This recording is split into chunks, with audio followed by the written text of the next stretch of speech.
Mkitaka kujua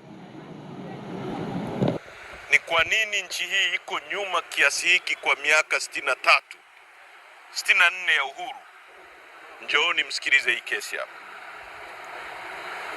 Kama watu hawawezi kupanga kesi moja tu ambayo wao wenyewe wameibumba, wameiandaa, serikali nzima, mawakili wote hawawezi kupanga hata mashahidi wao wa kutengeneza, hao watu wanawezaje kupanga uchumi wa nchi? Watu ambao hawawezi kupanga mashahidi wao, tusui pingapi, ajulikane pingapi ni nani na anafanya nini, hao watu wanawezaje kupanga uchumi wa nchi? Watu wasiojali muda.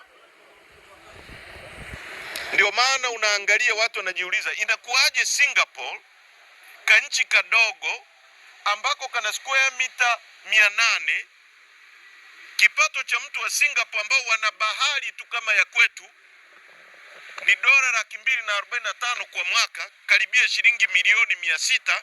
Wakati huo Mtanzania hapa juu ya dhahabu, juu ya nickel, juu ya makaa ya mawe, juu ya chuma, juu ya ardhi nzuri, bahari, maziwa, mito, misitu, mbuga za wanyama, Watanzania wanalala njaa, wakiwemo polisi hawana hata sehemu nzuri za kulala.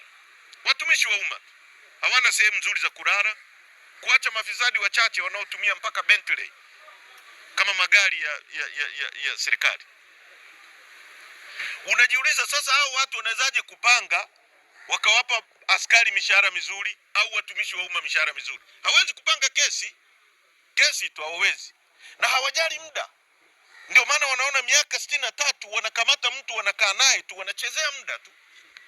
Sisi ni watu ambao tunataka tusukume nchi hii kwa muda mfupi iende mbele.